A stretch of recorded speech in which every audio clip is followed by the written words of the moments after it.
Hey guys, this is Jay from Bro Nation coming to you live once again to give you an update on the Mariners. So this is our new segment that we really enjoy doing. This is the third episode of Mariners Nation. And to recap yesterday's game, we actually won 3-2. The ironic thing is Ty France got hurt in the second game of the series, so he took the third game off. Sam Haggerty did an awesome job of taking his spot. You know, I don't really think he likes first base, but he did a heck of a job. Appreciate him for that. And then Ty France was out for game 3, like I said. So the ironic thing is, in the fourth game, he came back and actually hit 2 home runs. Pretty cool considering, he got hit on the hand, and luckily it was, on the fatty part of his hand, so it was just kind of bruised and a little bit of swelling. No broken bones or fractures or anything, so praise God for that. And, had a couple base running blunders, but it wasn't really the Mariners' fault. It was more like bad luck. For instance, I can't remember who was at the plate, and they hit a hard line drive that looked like it was going to be a base hit, and Julio got caught about halfway to second. He tried to get back to first, and unfortunately was late. So that was a little bit of bad luck. And then later on in the game, I can't remember who was at the plate. It was Caballero, or however you say his name. I always have trouble saying his name. He got caught trying to steal second, so it was a great pickoff move. He got, caught between the bases, tried to avoid getting run down, but that's pretty hard to do even if you're a fast guy. And then also, we had, I believe, Caballero again on first, and J.P. Crawford at the plate. He had to pop up to the shortstop. And the shortstop did something actually pretty cool that I kind of didn't know you could do this. It's more of a strategy thing. It was an easy out, but he dropped it on purpose, and he threw to second. So what happens is, instead of, it being caught and Crawford being out, says he let it drop, he threw to second, got Caballero out instead of Crawford. And the beauty thing about this is, or like I said, the intelligent part about this, Caballero is faster than JP, so by throwing it to second and getting Caballero out, it leaves them with the slower runner on first instead of a faster guy. Pretty genius, really. But he did all right. I think Crawford actually scored anyway, so it really didn't matter.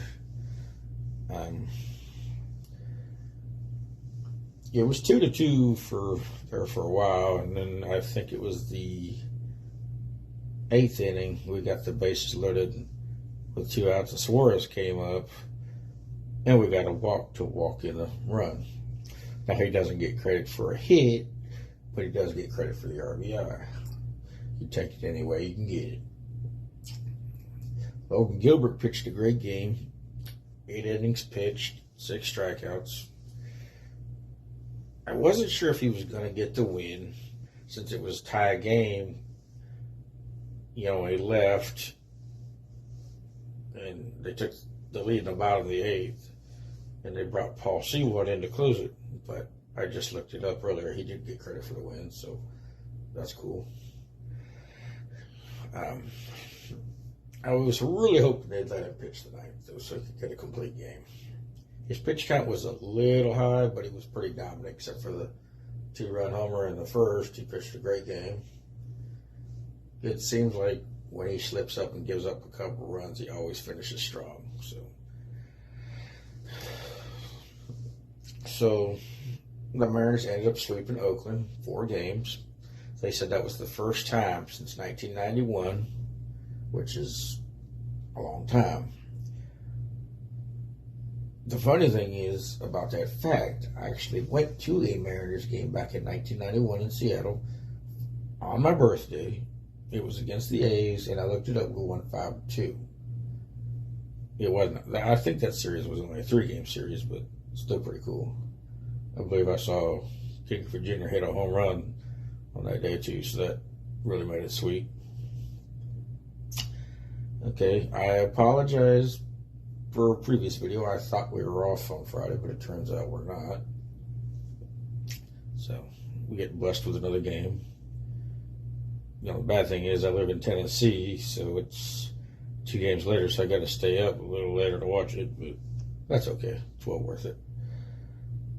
We got George Kirby starting tonight. Pittsburgh started off hot, but they're struggling a little bit. So we got 3 games with them. We'll see how that comes out. I'm hoping to at least take 2. Sweep would be nice. Now we got the dreaded Yankees next year. So maybe we can take 2 out of 3, but a sweep with them would be awesome. We're a few games ahead of the pace that we were last year, which is a good sign. You know, we had that 14-game winning streak last year. That was unbelievable. I was hoping we'd get one more to break the record because we only tied it, but what are you going to do?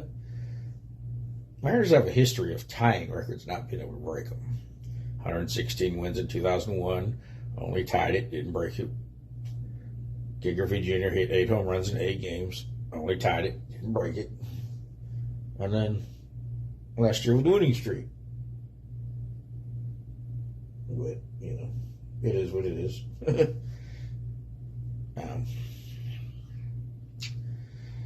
So, I believe we have the Rangers after the Yankees. So, hopefully we can make up some ground. You know, it's a long season, 1 game at a time. So, hopefully by the end of the year, Houston fans will be saying, Houston, we have a problem. Because that problem is going to be the Seattle Mariners. So, until next time, go Mariners. Please like, subscribe, comment, and share. Talk to y'all later. This is Bro Nation and Jay signing out. Bye.